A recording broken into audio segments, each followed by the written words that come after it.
Hi friend, welcome to my YouTube channel. तो आज भी मैं आपके लिए एक कमाल की ट्रिक लेके आया हूँ जो आपके काम को आसान कर देगी।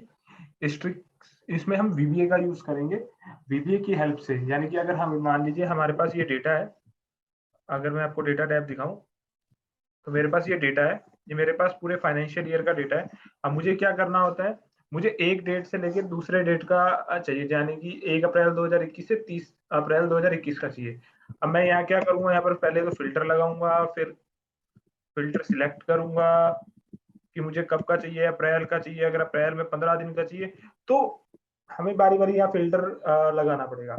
बट अगर मैं यहाँ पर मैंने क्या किया, जैसे मुझे 1 अप्रैल से 15/4/21 का डेटा चाहिए, तो मैंने यहाँ पे स्टार्ट डेट और एंड डेट डाली और मैं इसको गेट डेटा पे जैसे ही क्लिक करूंगा, देखो friends, with in a second मेरे पास डेटा आ चुका है। मैं यहाँ पे डेट डालूंगा 34 एंड 21 एंड प्रेस करूंगा गेट डेटा। मेरे पास देखिए फ्रेंड्स, डेटा आ चुका है। तो ये वीबीए की ट्रिक सीखने के लिए एंड तक बनी रहिए। और तो चलिए हम शुरू करते हैं कि हमने ये कैसे किया। तो सबसे पहले वीबीए अगर आपको लिखना है तो हमें जाना पड़ेगा विजुअल बेसिक की विंडो पे। आपको अगर विजुअल बेसिक की विंडो पर जाना है तो Alt F11 प्रेस करना है। एंड अब हम जाएंगे हमारी विजुअल बेसिक की विंडो पे। ये पहले से मैंने कोड लिख रखा है तो इसे अभी हम इग्नोर करते हैं और नया मॉड्यूल हम ऐड कर लेते हैं। सो हमारे पास अब यहाँ पे एक फ्रेश मॉड्यूल आ चुका है।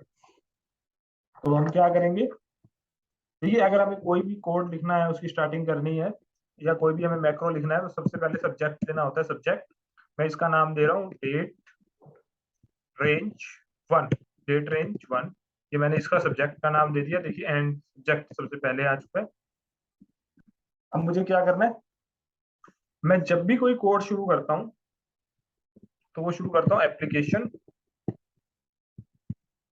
Dot display alerts equal to में false, and second application dot screen updating. इन दोनों को लिखने से क्या होगा, अगर जब भी सबसे पहले मैं डिस्प्ले अलर्ट का बताऊं तो डिस्प्ले अलर्ट क्या होता है, जब भी अगर मैक्रो के बीच में कोई फाइल डिलीट हो रही है या बन रही है तो उसका जो मैसेज आता है, are you want to delete the file etcetera, तो इससे वो कुछ समय के लिए जब तक ये मैक्रो चलेगा वो रुक जाएगा। एंड स्क्रीन अपडेटिंग में क्या होगा, हम एक शीट से दूसरी शीट पर जा रहे हैं तो वो हमें नहीं दिखेगा, हमें ये पूरा कंप्यूटराइज्ड काम होता दिखेगा। तो मैंने इन दोनों को फोर्स कर लिया। अब सबसे पहले मुझे यहाँ पे लेने हैं वेरिएबल्स। वेरिएबल्स में कौन से लूंगा, एक मेरा स्टार्ट डेट होगा और एक मेरा एंड डेट होगा। तो स्टार्ट डेट और एंड डेट, ये मेरे दो वेरिएबल होंगे। अब ये वेरिएबल देखिए मेरे कहां पर होंगे ये मेरे वेरिएबल है मेरी शीट आउटपुट के अंदर, D1 और F1। अब ये देखिए मैं लिखूंगा कैसे। तो मेरा स्टार्ट डेट इक्वल टू में क्या होगा, डबल इन्वर्टेड कोमा में greater than equal to and sheet output dot range D1 dot value. Same end date मेरा क्या होगा, मैं ऊपर से कॉपी करके इसको नीचे ला रहा हूँ, लेस देन इक्वल टू में F1 जो मैंने अभी आपको बताया था। देखिए अब मैं इसको आपको ब्रेक इनटू में करके दिखाता हूँ। अगर मैं F8 प्रेस करूंगा तो ये मेरा ब्रेक इनटू में हो जाएगा। देखिए नीचे यहाँ पे देखिए स्टार्ट डेट और एंड डेट क्या आ गया, 1 अप्रैल 2021 ग्रेटर देन इक्वल टू और लेस देन इक्वल टू 30 अप्रैल 2021। तो ये मेरे पास जो मैंने वेरिएबल डिफाइन किए थे वो मेरे वेरिएबल डिफाइन हो चुके हैं।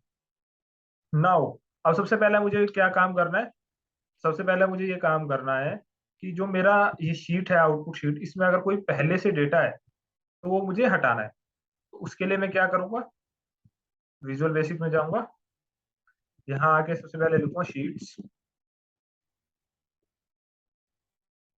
आउटपुट, शीट का name dot activate. Sheet activate होगी। अब मैं रेंज A3 से मेरा डेटा है, A3 से लेके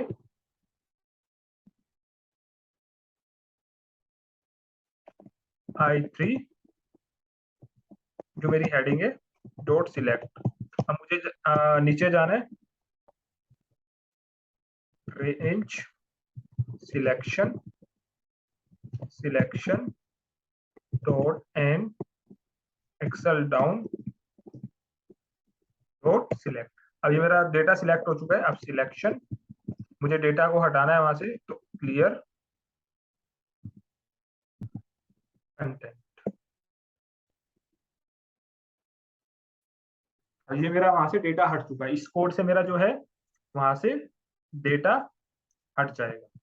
सेकंड, अब मुझे क्या करना है, अब मुझे मेरी जहां से मुझे डेटा पिक करना है, यानी कि मेरी किस शीट से मुझे डेटा पिक करना है, मुझे मेरी डेटा शीट से डेटा को पिक करना है। तो उसके लिए अब मुझे क्या करना होगा, सबसे पहले तो मुझे शीट्स डेटा डॉट एक्टिवेट करनी पड़ेगी। फिर इसमें अगर मुझे कोई मेरा अगर फिल्टर लगा हुआ है पहले से, तो मैं उसको हटाना चाहता हूँ। नहीं भी लगा हुआ तो उसके लिए एक छोटा सा कोड मैं लिख देता हूँ, active sheet dot auto filter mode equal to में फॉल्स। ठीक है।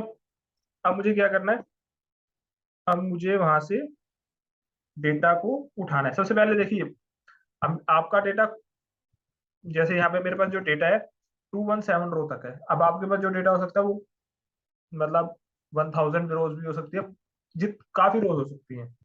तो उसको मैं डिक्लेयर कर दूंगा। अगर मुझे रो जाननी है कि मेरी लास्ट रो किससे कितनी है, तो वो मैं कैसे पता करूंगा, मैं एल डिफाइन कर देता हूँ, लास्ट रो शीट्स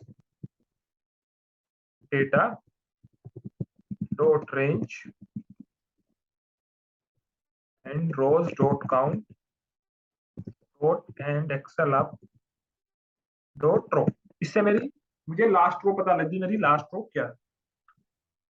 अब मुझे क्या करना है, मेरे डेटा को सिलेक्ट करना है। तो मैं डेटा कैसे सिलेक्ट करूंगा, अपना पूरा रेंज A1 से मेरा आई कॉलम तक डेटा है आई, एंड लास्ट रो के लिए एल लगा दूंगा डॉट सिलेक्ट। अब मेरे पास मेरा डेटा सिलेक्ट हो चुका है। अब मुझे उस पर फिल्टर लगाना है। तो फिल्टर कैसे लगेगा, selection dot auto filter field. सबसे पहले हमें अगर कोई फिल्टर लगाते हैं तो उसमें हमें फील्ड देनी होती है। तो फील्ड मेरी क्या है, फील्ड मेरी है डेट, और डेट का क्या कॉलम है 1।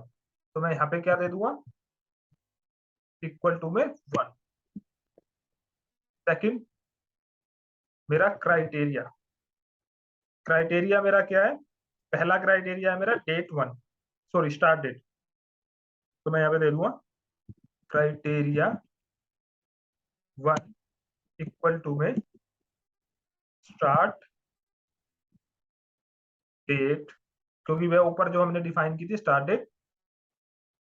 अब मुझे ऑपरेटर देना है। ऑपरेटर का मतलब क्या होता है, ऑपरेटर हम वहां पर यूज करते हैं जब हमें एक ही फील्ड, यानी कि मैं दो क्राइटेरिया यूज कर रहा हूँ, criteria 1 and criteria 2। Criteria 1 and criteria 2 मैं कहाँ से यूज कर रहा हूँ, सिर्फ डेट कॉलम से, यानी कि एक ही फील्ड मेरी उन दोनों में सेम रह रही है। फील्ड में अलग नहीं कर रहा, मेरी फील्ड एक ही फील्ड रह रही है। तो उस केस में मैं क्या करूंगा, ऑपरेटर दूंगा, क्योंकि मुझे एंड करना है 1 अप्रैल और 30 से के बीच का जो डेटा हो वही। तो यहाँ पे मैं क्या दे दूंगा, ऑपरेटर इक्वल टू में Excel and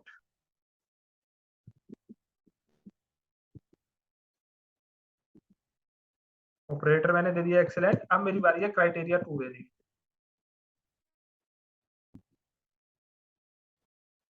criteria 2 equal to में मेरी क्या है, and date.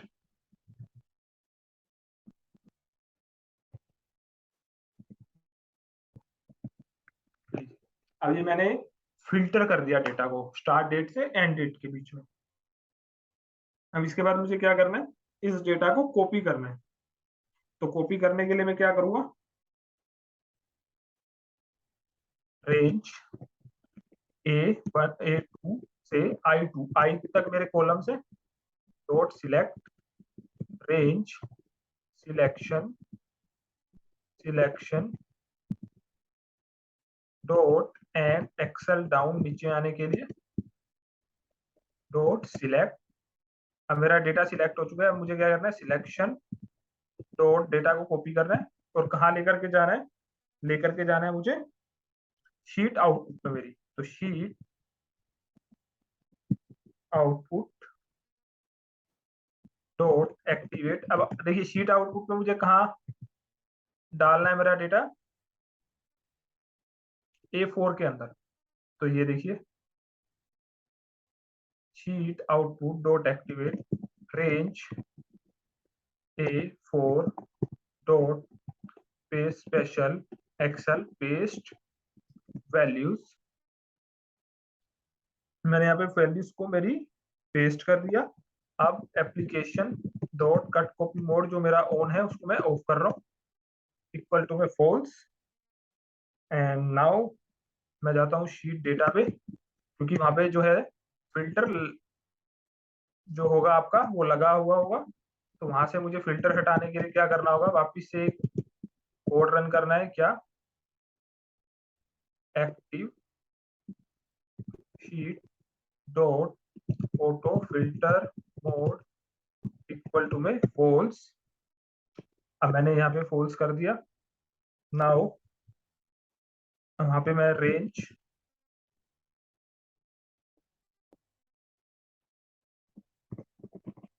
A1 dot select, ताकि वहां से सिलेक्शन जो है वो हट जाए।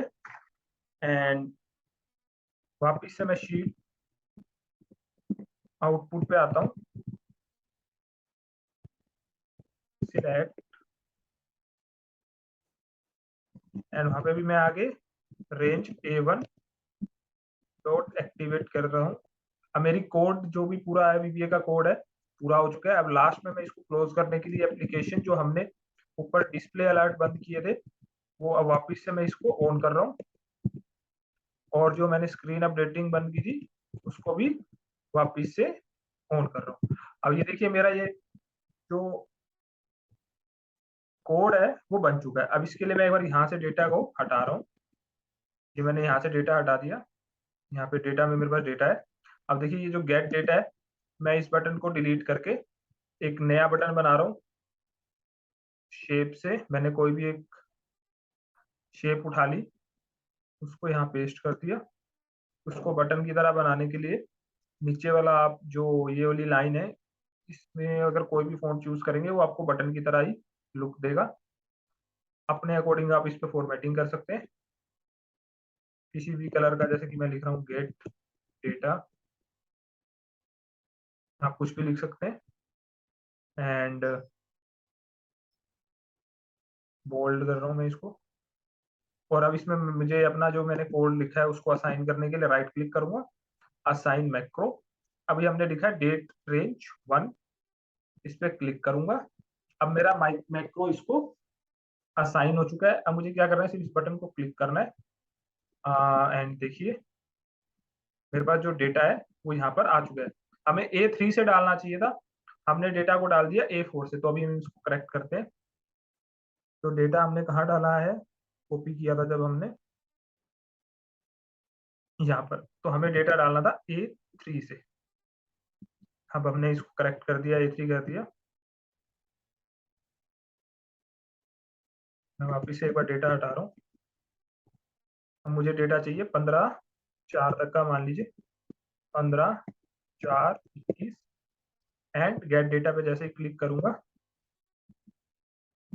ये एक थोड़ा स्क्रीन का ग्लिच है। अब देखिए 15/4/21 तक का मेरा जो भी डेटा है सारा आ चुका है। मैं इसको बढ़ा करके अगर करता हूँ 31 मई और गेट डेटा पे क्लिक करता हूँ, तो ये देखिए मेरे पास 31 मई 21 तक का डेटा आ चुका है।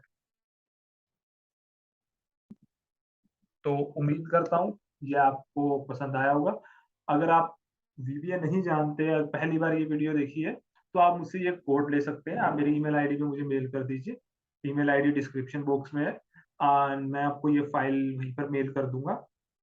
सो और जो VBA जानते हैं, उम्मीद करता हूँ उन्हें ये समझ आया होगा। अगर आप भी कहीं पर अटक रहे हैं तो मुझसे ये फाइल ले सकते हैं। I will share the file on your email. So अगर आपको ये वीडियो पसंद आई तो प्लीज लाइक करें एंड सब्सक्राइब करें मेरे चैनल को। मिलते हैं अगली वीडियो में। टाटा।